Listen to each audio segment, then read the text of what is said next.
Planning for a full and productive week. On Saturday, as many of you saw, the President had a working lunch with several members of his team, including Homeland Security Kelly, Treasury Secretary Mnuchin, Commerce Secretary Ross, Veterans Secretary Shulkin, and members of his White House staff, during which they discussed immigration reform and their efforts to repeal and replace Obamacare. Over the weekend, the Vice President went down to Louisville, Kentucky. He was joined by Governor Matt Bevin for a listening session with over a dozen small business owners from Kentucky to discuss the burdens that Obamacare has inflicted on their businesses. The Kentucky business owners shared in detail how Obamacare is negatively affecting their businesses and reiterated their support for repealing our current healthcare system and replacing it with one that actually works. This morning, after receiving his intelligence briefing, the President led another listening session on health care with Secretary of Health and Human Services Dr. Tom Price. The President and Secretary Price heard from 9 concerned Americans from across the country who have been failed by the broken promises of Obamacare, as well as 2 doctors who have seen their patients suffer from the law's misguided rules and requirements. This listening session was another important step in the process of crafting and implementing an effective patient-centered health care. Americans have been watching their health care costs skyrocket, while their choices of providers, insurances, and insurers have dwindled for years. They've received those cancellations in the mail many as 3 times. They've seen urgent care and emergency rooms filled with people who can't afford their high deductibles and resorted to enduring the pain or sickness until they had no choice but to go to a hospital. They've had family members with chronic pre-existing conditions whose cost of health care is more than doubled. And they've been forced to let go of valued employees or frankly unable to hire more due to staggering workers' compensation increases. The President campaigned on a pledge to repeal and replace this unraveling system. The American Health Care Act is one part of fulfilling this pledge. It's far from the only one. He's using administrative action to provide essential regulatory relief to insurers, increasing coverage choices, and providing lower premium options to individuals and families. He will continue to work with Congress on the additional legislation, the part of this 3-pronged strategy to increase choice while decreasing prices, including allowing health insurance to be sold across state lines, adding to the list of healthcare-related costs patients conduct with their health savings accounts, streamlining the process at the FDA so that lower-priced generic medicine gets to the market faster, inviting small business to band together to negotiate for lower health insurance for all their employees, and reforming the medical malpractice lawsuit system so that doctors are not forced to perform unnecessary and costly procedure and tests out of fear of future litigation. Our healthcare system is large, complex, and critically important not only to the health of our citizens, but to the health of our economy. Through common sense, patient-focused reforms, the President will work with Congress to create a new system that doesn't impose a one-size-fits-all government knows best vision on the American people. We will empower the American people to make their own choices about health care that make them best work for themselves and their family, that will bring costs for everyone down. After the listening session, the President had lunch with Vice President Pence and Secretary of Transportation Chao. Later this afternoon, the President will welcome all of his confirmed cabinet members to the White House for their first cabinet meeting. This meeting is an important opportunity for the President to share his vision with the country with his cabinet members, providing direction for them to bring back to their agencies and departments to ensure that the entire administration is working towards the same goals. Unfortunately, this afternoon you'll see some empty chairs around the table representing the President's 4 nominees who have yet to be confirmed by the Senate. Secretary of Agriculture designee Governor Perdue, Secretary of Labor designee Alex Acosta, Director of National Intelligence designee former Senator Coates, and United States Trade Representative designee Robert Lighthizer. Senate Democrats have drawn out this entire process for way too long, and these key agencies and departments will not be represented at the President's first cabinet meeting. The President is confident that these unquestionable abilities of the confirmed cabinet members that will be in attendance, he is just as confident in the demonstrated quality of the 4 individuals who will not be able to attend. Their absence will clearly be felt as this administration comes together for the first time to receive guidance from and provide counsel to the President on these unique areas of jurisdiction. Following the cabinet meeting, the President will sign an executive order to reorganize the federal government. This order requires a thorough examination of every executive department and agency to identify where money is being wasted and how services can be improved and whether or not the programs are truly serving the American people. This is the beginning of a long overdue reorganization of the federal government and another significant step towards the President's often stated goal of making it more efficient, effective, and accountable to the American people. This evening, the President will have dinner with Secretary of State Tillerson and National Security Advisor McMaster. Also, he hopes to see Seema Verma confirmed as the Administrator of Senators for Medicare and Medicaid Services, another unquestionably qualified nominee who's been shamelessly prevented from taking her position at a critical post. Let me just kind of touch on the week ahead. Tomorrow, based on the current forecast, we are currently in conversations and contact with officials in the Chancellor's office in Germany regarding the visit. We'll have an update regarding that visit later today. On Wednesday, the President will visit Detroit for a trip focusing on job creation and automobile manufacturing. He will meet with auto executives and workers and manufacturing suppliers, highlighting the need to eliminate burdensome regulations that needlessly hinder meaningful job growth. Also on Wednesday, the President will visit Nashville, where he will lay a wreath at President Andrew Jackson's tomb at the Hermitage. And as I told you last week, on Thursday, the President will welcome the Taoiseach of Ireland for the traditional St. Patrick's Day visit. I can also confirm that the Deputy Crown Prince of Saudi Arabia, Mohammed bin Abdulsalam, will have a meeting with the President on Thursday of this week. On Thursday. I will have further details on that visit for you soon. And on Friday, the President will travel to Mar-a-Lago for the weekend. Finally, the President is aware of the forecast for the storm that's currently threatening the Northeast. The President has been briefed by his Homeland Security Advisor and the acting FEMA Administrator on storm preparations. He has directed his Intergovernmental Affairs staff to remain in contact with governors and mayors in the path of the storm. He has directed his acting FEMA Administrator to lean forward and be prepared to help states should they require federal assistance. We urge everyone to listen to state and local leaders and public safety officials to follow their warning and closure notice. They are the best source of information during that storm. With that, I'd be glad to take your questions. John. Sean, if I could come back to the U.S. Attorney for the Southern District of New York, Preet Bharara, who was asked to resign along with 45 other U.S. attorneys.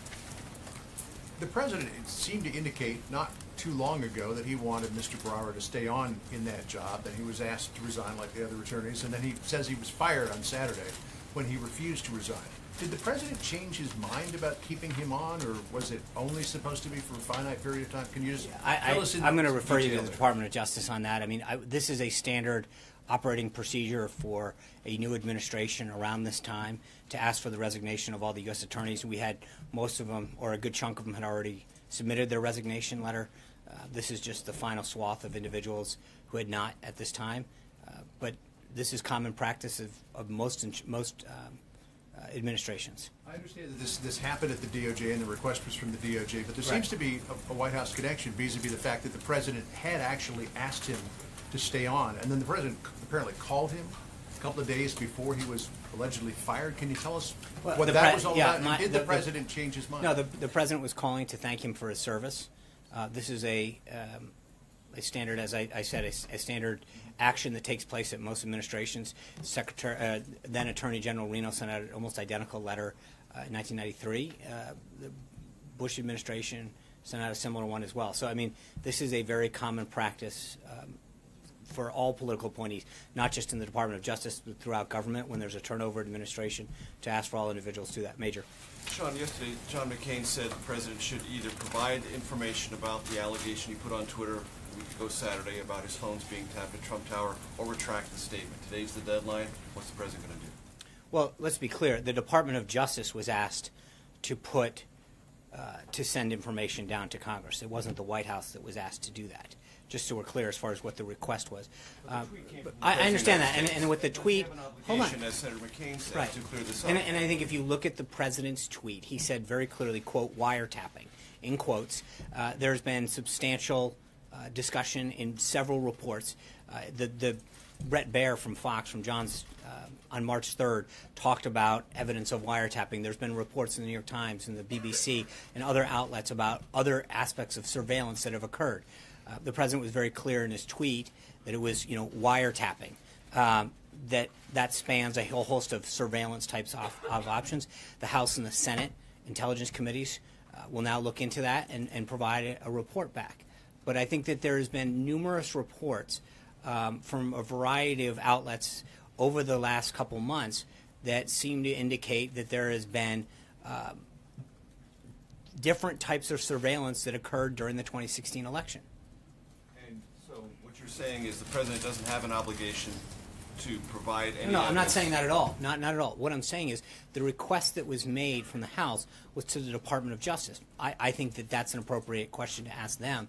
What I'm telling you is, from a White House perspective, there's no question that there have been an abundance of reports regarding surveillance and other type of activities that occurred during the 2016 election. And that leads us to believe that the president's only evidence are these No, reports. that leads you to believe that. I'm saying to you, right, and I'm saying to you is that what we made clear on that Sunday was that the House and Senate Intelligence Committees have the means, the process, and the access to go in and look at the entirety of the evidence that's being presented to them and make a determination that they can report back to us. Sean. Yeah. I Right. think, Sean, following up on Major's question, does the president feel he has an obligation, once the investigation is over, to release some sort of statement in response to whatever the findings are? That's my first question. I have a second one for you. Well, let's get there first. I think to start to presume what the outcome is going to be before the House and the Senate look at all of the evidence and information and reports that are presented to them would be a bit presumptuous. So I think let's slow down a little, let them look at everything, and then let them make some determinations. My second question for you, has President Trump donated his paycheck from the month of February like he promised to do during the campaign?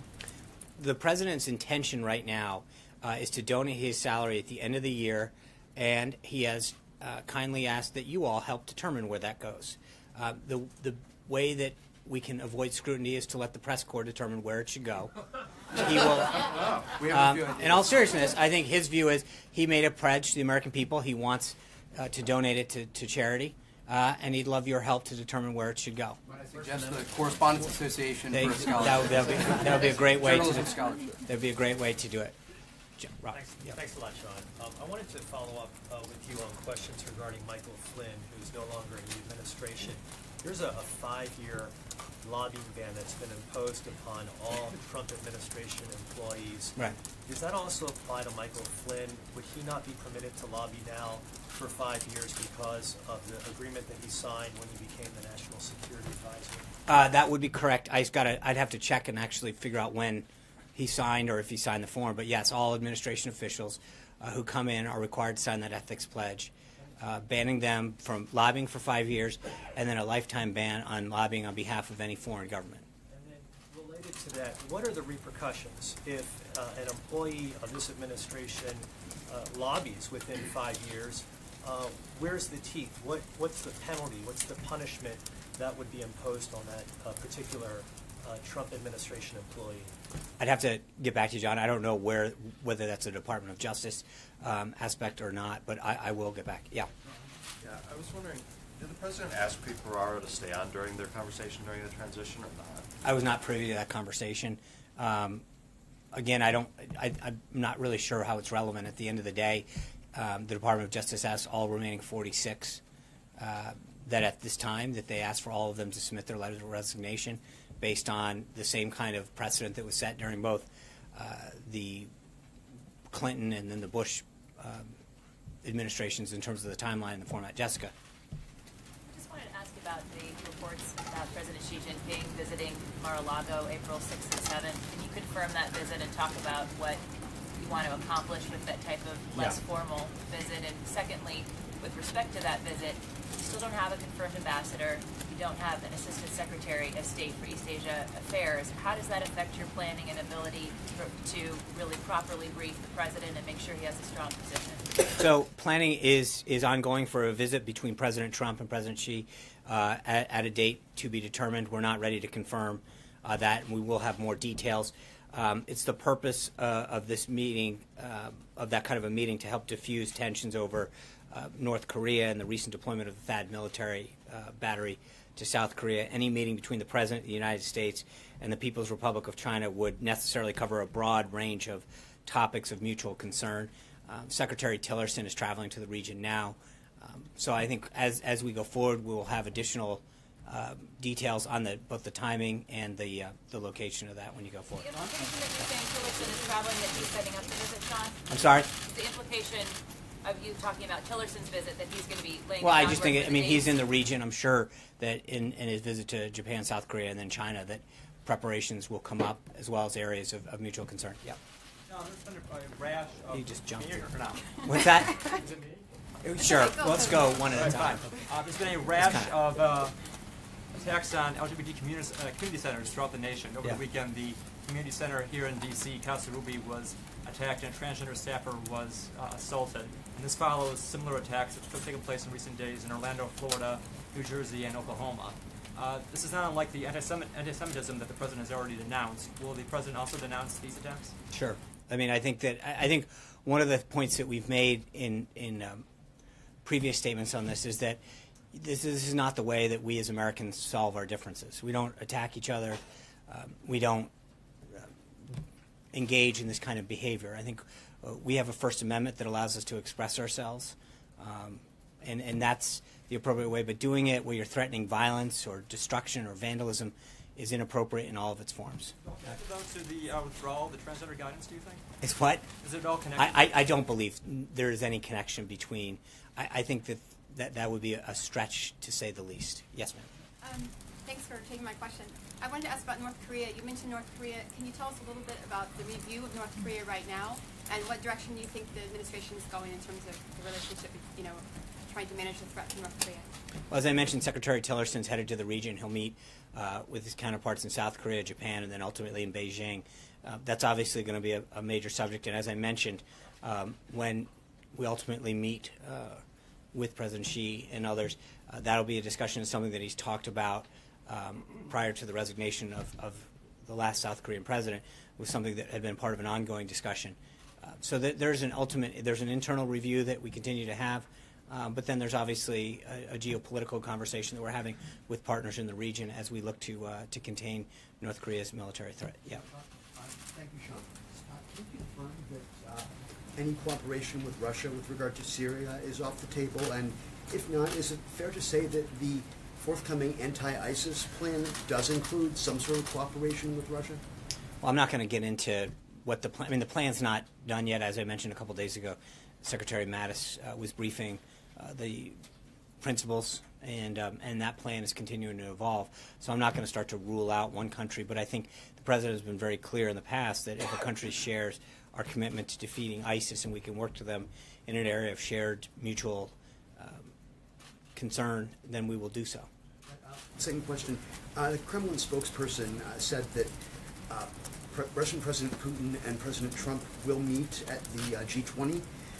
Can you confirm that? And would the White House rule out a possibility of a meeting before that? I will follow up on that. I don't have a date. I know that the team is working very actively with respect to bilateral meetings at the G20. I don't have anything for you on that, Roberta. Director Mulvaney said yesterday that he felt the Obama administration had been manipulating the unemployment rate.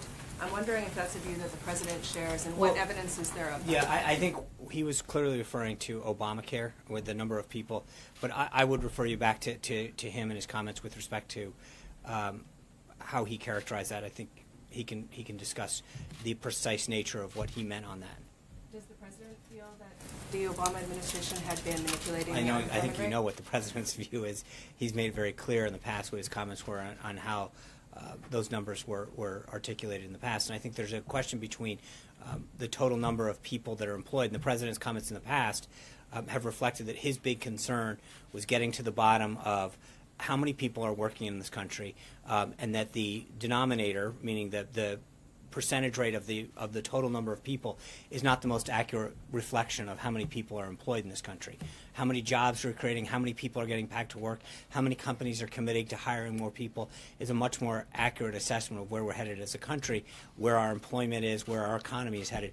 But to look at a number and say we have 4.7 or 4.8 or 5.9% unemployment is not necessarily an accurate reflection of how many people are actually working, seeking work, or want to work, And if you know how they conduct those surveys, there's a lot of times when people, whether they're older or younger, or because of how long they've been searching for work, are not considered statistically viable anymore, and they're washed away. So I think how you look at the percentage of people working can sometimes be a manipulated number. The number of people that are added to the rolls every month, is a much more accurate understanding of what's happening in the economy. Cecilia.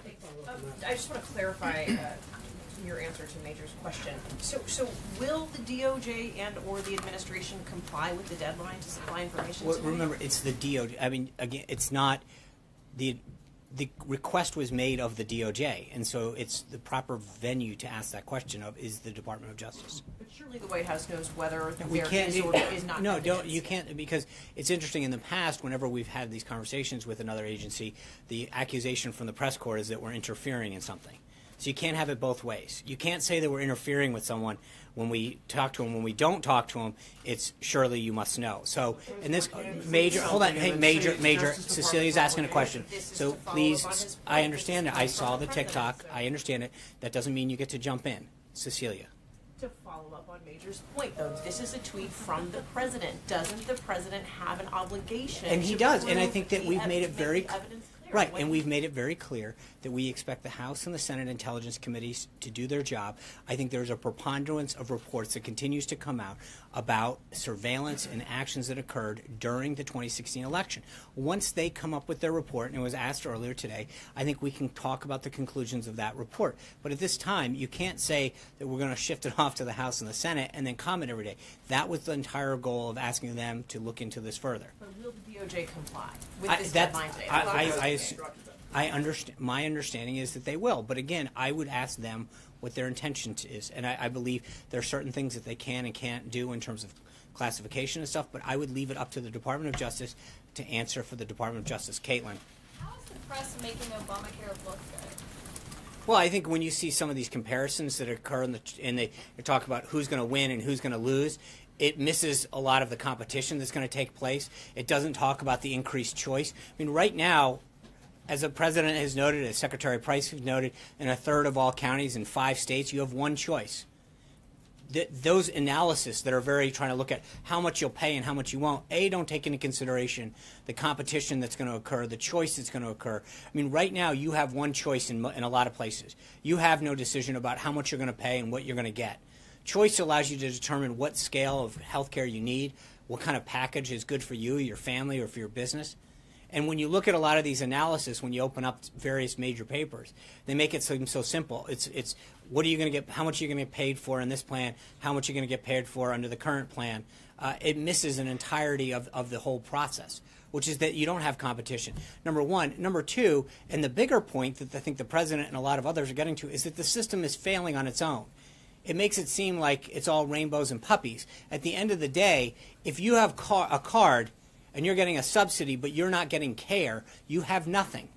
And so walking into a doctor's office where you can hand them a card and say, hey, I've got a $5,000 tax subsidy, if that doctor doesn't take the care or the deductible is so high, then you really don't have anything. And so to do an apples and apples comparison is hardly an accurate analysis of what the current situation is. Zeke. Just going back to the counter ISIS plan you mentioned earlier, that the plan isn't done yet. The president during the campaign said multiple times that within 30 days he wanted that plan presented to him. Obviously, it's undergoing comments at the National Security Council principals level. But is the president upset that he hasn't received it yet? And does that point to a difference between campaigning and governing, that things take longer than? No, I think that there's a difference. The plan has been received, right? The issue, as you correctly point out in your question, is that now there becomes an aspect of the principals all discussing different priorities, different staffing levels, different funding levels. But the plan is here, as we noted a few weeks ago. It's being reviewed, and there's providing input from different members of the principals and different members of this national security apparatus to make sure that the plan continues to evolve and is able to attack ISIS in a way that. When is it actually going to take effect? Well, I mean, some pieces of it are, in the sense of he has talked to commanders on the ground. We've noted before some of the military action that's taken, some of the authority that's been given to some of the commanders on the ground. That is actually taking the fight to ISIS on a daily basis. I think the more holistic approach that he asked for will continue to evolve through the national security process. But make no mistake, we're on it right now. Sharon. Thanks, Sean. On the executive order this afternoon, do you have a numeric goal for either reducing the size of government or saving a certain amount of money through the review of agencies? I don't know that Director Mulvaney has a target per se. I think that's part of the issue is that you go through each one of these and you evaluate them on the merit of what they do or don't do, or whether or not they become bloated or duplicative, or frankly just outdated, or in need of technological advances. But there is a lot of there's no set number that we're driving down to as we review government. Sometimes you just walk into an agency and you realize that agency's mission is no longer relevant, or that it's duplicative in 3 other agencies, or that there are too many people performing a function that no longer exists for a variety of reasons. But that's why the mission is critical, that Director Mulvaney was given the mandate to go out and get all of these different agencies and departments to review themselves and to provide feedback for him as to where we could go. Gabby. Thanks, Sean. You had said previously that the Republican health care plan wouldn't be a one-size-fits-all approach, but the current plan preserves Obamacare's health benefits requirements, which literally defines insurance at the federal level. So how do you reconcile those two things? I mean, what's missing right now is choice. That's the number one issue. We tried to solve a problem, when I say we, the government, with respect to Obamacare back in 2008, 2009. And the issue is that in order to solve a problem for several million people being without health care insurance, we upended the system for everybody. So if you had employer-based health care, if you had TRICARE, Medicare, Medicaid, and it was exactly the opposite approach. We went in to solve a problem that a small fraction of Americans had, and we upended the entire system, forcing premiums to go up and choice to go down for everybody. And I think that when you can institute choice and competition back in the system, that's something that's going to benefit everybody. And that's exactly the opposite of what's happening. Would phase 2 or 3 of this eliminate those requirements?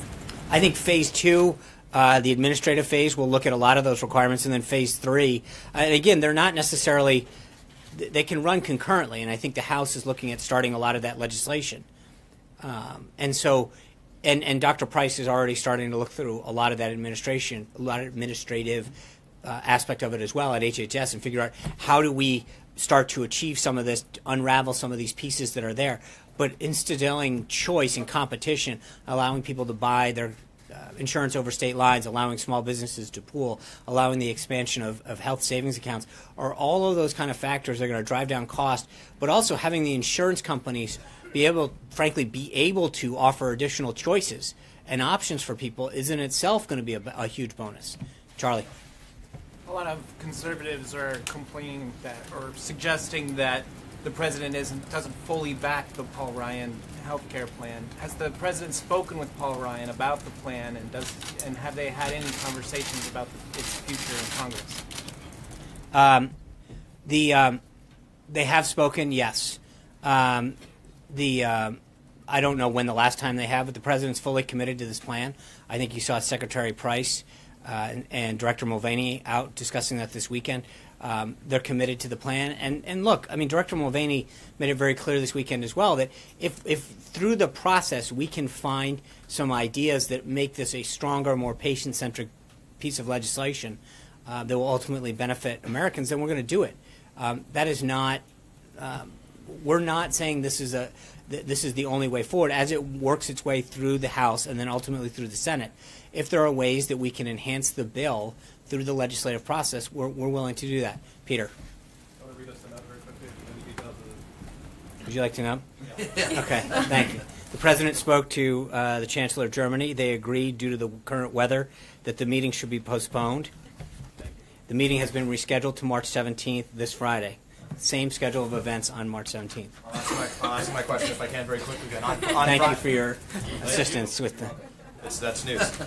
You spoke on behalf of the president, quoting him on the jobs report on Friday. Yeah. You said they may have been phony in the past, but it's very real now. I guess the question They are very real now. They are very real now. The question just want to make sure you get it right. When should Americans trust the president? Should they trust the president? Is it phony or real when he says that President Obama was wiretapped? Well, again, let's get back. I think there's two things that are important about what he said. I think recognizing that it's the Obama, he doesn't really think that President Obama went up and tapped his phone personally. I think, but I think there's no question that the Obama administration, that there were actions about surveillance and other activities that occurred in the 2016 election.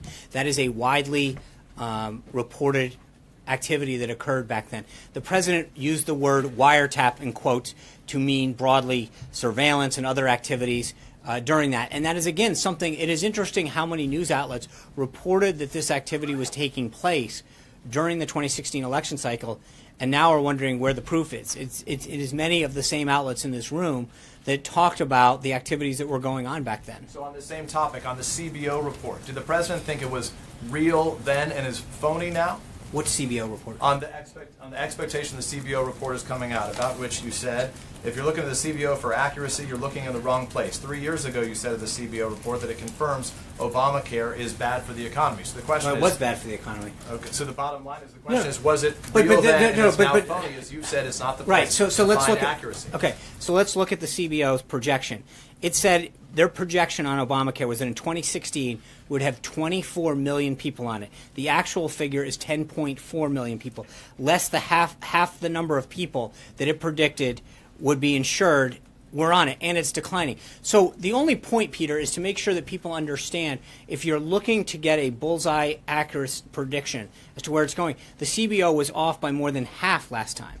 So it's not. This is not about what my understanding or my belief of the CBO is. The last time they did this, they were wildly off, and the number keeps declining. And so the question that needs to get asked right now, or frankly the awareness that needs to be brought up right now, is that if you're going to look at a number tonight, I think you have to look through the scope of whether or not that number is. Now, it was bad for the economy. That was right.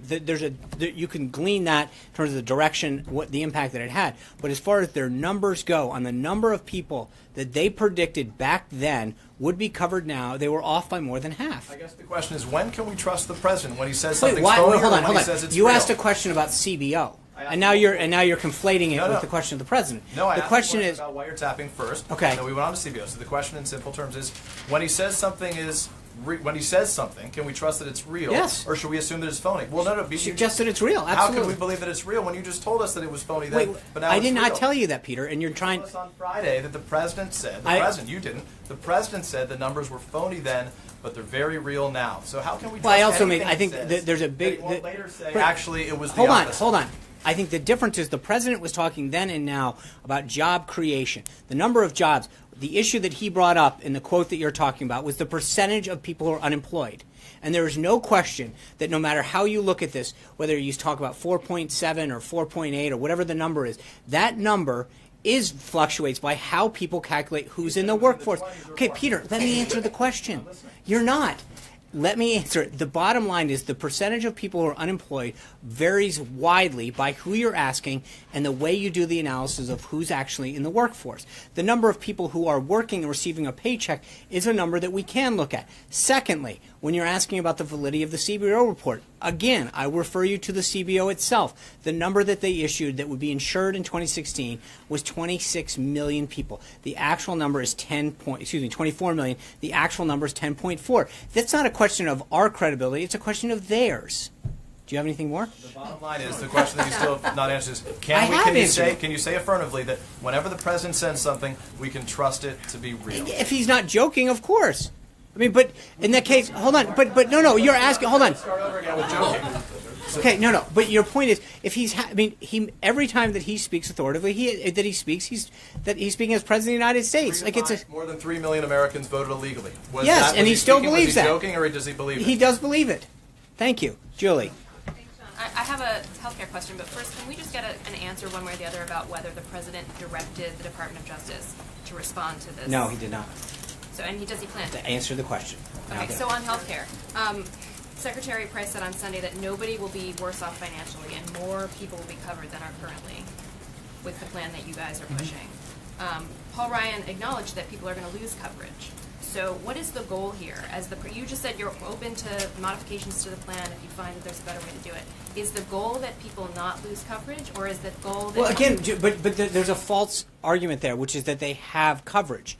People have cards. They've been told they have things, but they can't. They keep walking in. The president met with 9 individuals this morning. that you're told they're going to get coverage for something. They are told that they're going to have all of these subsidies. They walk in and they don't get covered. They don't have the care that they need. There's a difference between walking around with someone and saying, hey, I've got a card, than I have care. And that's a big, big difference. Right now, when you have a third of the counties in this country that have one choice and going down, and number of insurers leaving markets, then the system is collapsing. So the question that has to be to everybody who's not with us on this is, what is your alternative? Because right now, the current system of Obamacare is failing every American who has Obamacare. And frankly, for those who don't have Obamacare, for those who have employer-based insurance, for those who have, TRICARE, Medicare, it's driving up the costs. And in the cases, especially for those who have Medicaid, Medicare, or TRICARE, they're going into doctors' offices more and more who are telling them, we don't accept that. Quality and about cost. I'm asking about coverage. Yeah, but that's the point, is that you're missing the point. If you keep talking about coverage, care is what matters. If you can't walk in and get seen, if you can't get a doctor to see you, then you don't have coverage.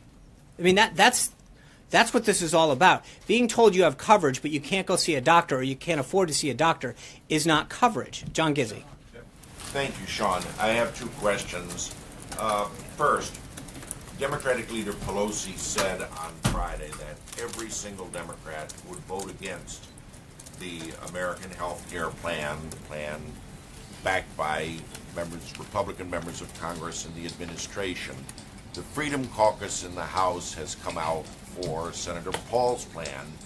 When one simply does the arithmetic of Democratic members and Freedom Caucus members, that's a majority against the plan.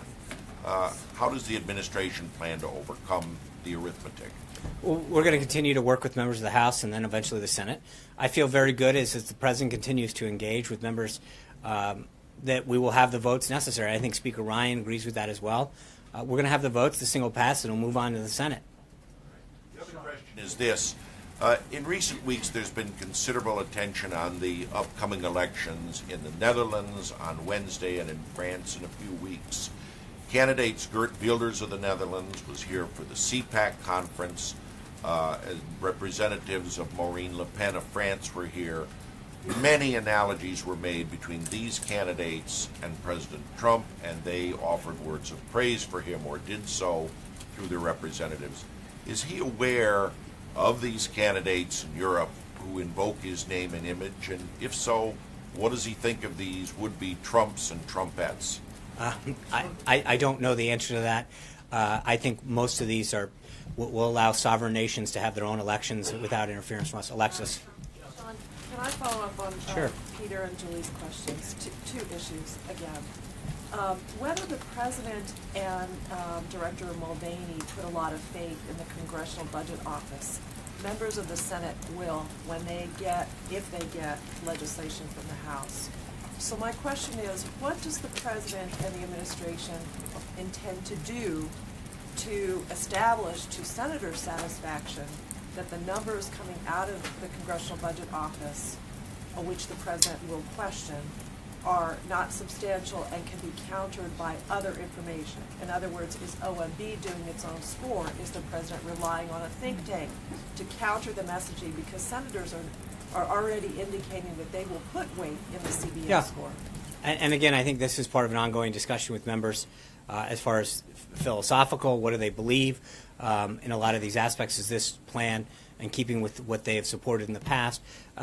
Obviously, they're going to look at the score. I get it. That's part of it. And there are pieces of it that they may, historically have more weight in than others. But I think this is going to be, as I mentioned to John, I mean, it's an ongoing conversation with members of the House and ultimately the Senate with respect to whatever comes out. But in the same way that members relied on the score last time, they were way off. And I think that we have to remind them that, if this is what you're basing your vote on, you have to look at, the historical context in which that information was provided. I think that's an important, aspect to how they do it. But I think there's going to be a ton of factors that people rely on as they do this. Can I follow? Yeah, I have of course. one follow-up. I may be confused about the wiretapping, your answers in terms of the President's response. The President was the one who tweeted this, right, and said that he had learned something. So can you just establish for me, because I'm confused, the President did discuss what it is that he had in mind when he tweeted, with the Department of Justice before the department I'm not going to get into what the president knew or didn't know prior to it. I think we've already commented on this multiple times. How would the Department of Justice have any idea? I don't know. This was a request made of the House Intelligence Committee, not to us. So I don't want to get into starting to parse what we knew or what we didn't. That request did not come to us. It went to the Department of Justice. Yeah. Thanks, Sean. Congressman Steve King has catching some flack for a tweet, but saying that we can't restore civilization with somebody else's babies. Does the White House have any reaction to that? I will definitely touch base with the president on that and get back to you on that. Hallie. Sean, two for you. I just want to go back to something you just said a minute ago that what the president meant when he tweeted about the wiretapping was, and you sort of explained it. But you've also stood at that podium and said the tweet speaks for itself. When do you decide when a president's tweets, when his words are open to interpretation, and when those words stand on their own? I'm sorry. Can you further explain what you're at? I mean, his tweets do speak for themselves. Okay, but you just sort of interpreted it for Peter, saying, "Well, he didn't mean that President Obama No, had it when he that's said not what I wiretapping." said. No. Actually, you said when he meant wiretapping. Right. He said it. He meant surveillance. No, laws. because That's he not what literally said. had it in quotes. So you're interpreting the tweet for us. It sounds like. No, in some cases I'll ask him what did the quotes mean, and he'll say, Did you ask about this tweet? I did. What did he say? He said they were in quotes. It was referring to surveillance overall. It's something that had been referred to in other reports. So he cited other reports in his conversation with you. He did, yes. So is that what he was basing that tweet on? Was that I'm not, as I just mentioned, it was a good try, but I've already been clear on that. Yeah. Just yeah. Actually, Hold on, I just have a go ahead, second Sally. topic for you, Sean. I want to go back to this healthcare idea. Just yes or no, are CBO numbers legitimate or not? That's not my determination to make. I'm telling, as I mentioned, it Those depends. numbers are legitimate. Hallie, it depends. There are a lot of things that hold on, Hallie, you guys have like an NBC thing. Let me answer the question. I think when you look at whatever that number is, whether it's budget projections or whatever, I think there's a track record that goes along a lot of times with whether or not the projections in certain areas, whether it's unemployment, budgetary numbers, whatever, are what the track record is. All I'm suggesting to you is very clearly that the numbers that they did the last time they did healthcare were off by more than 50% when it came to the number of people insured. That's not my interpretation. That's a fact. And I think it's important for people to understand the differences. Eamon. Ferrara, I guess there are two possibilities here. One is that the president made a commitment to keep him on back in November, and the other one is that he didn't. Preet Bharara came down to the lobby of Trump Tower and said that the president had made that commitment. Did the president, in fact, make that commitment to Preet Bharara? I don't think it really matters. At the end of the day, the Attorney General followed the practice that existed for the last several administrations and asked every Attorney General from the last administration to submit their resignation. So, I mean, it is... Investigations, and it also matters in the sense that the president made a commitment. If he made a commitment, why did he change his mind? Why did he go back on that? Well, again, as I mentioned earlier, he called him to thank him for his service last week. He followed in the past practice of last several administrations and asked everybody to step down, and I think that's the appropriate thing. Yeah. Sean, but what Sorry. changed between November and now? Jeff, I'd called on someone. Thank you. Sean, thank you. Ronica Cleary from Fox 5. Thank you. I have two questions. Mm-hmm. The first, I think especially in light of what has happened in the room here today, the president tweeted this morning that much of the media is being rude and that we should be nice. So That's my nice. question is it our job to be nice, and do you think we're nice? Well, thank you, Veronica. I will just leave it at this. I think that I've been asked for my personal opinion several times. That's not my job. I don't get up here to speak for myself. I speak for the president. I think that he has been very clear that he doesn't believe some of the behavior and the reporting has been appropriate. And as to Hallie's point, I will let the tweet speak for itself. Veronica, number two. Second question. But this is about you. The interaction you had at the Apple Store this weekend. What would be, I guess, your message to individuals who want to maybe? I see that woman was, you could argue, very aggressive. If somebody doesn't want to be aggressive and has a question for you, what would be your kind of message to a regular citizen that has an issue? Ask it. I interact with individuals all day long. 99% of them are pleasant, even with people who may not agree with our philosophy or programs or whatever. But it's a free country, and the beauty of it is that people can act how they want, no matter how that's interpreted, and as long as they stay on the right side of the First Amendment, we're good. Francesca. Thank you, Sean. You said that when the president said wiretapping in that tweet, he meant a whole host of surveillance types. So that we can be crystal clear, what surveillance types was he referring to then? What would you consider part of that range? Well, I mean, I think there's a whole host of tactics that can be used to monitor somebody, either through wiretap or other ways in which you can surveil somebody. We took that to mean monitoring his calls specifically. then so what else would you include? I in think that there's a whole host of things that fall into that category. So I'm not sure how you took it, but I think there is a wide range of ways in which somebody can be monitored or followed up on, and I think that if you contacted, one of the law enforcement agencies, they will provide you with a whole host of ways. Thank you all. Be safe tomorrow with the snow. Thank you very much. Take care. Stay safe. Are you briefing tomorrow? Are you briefing tomorrow? Be nice, Sean.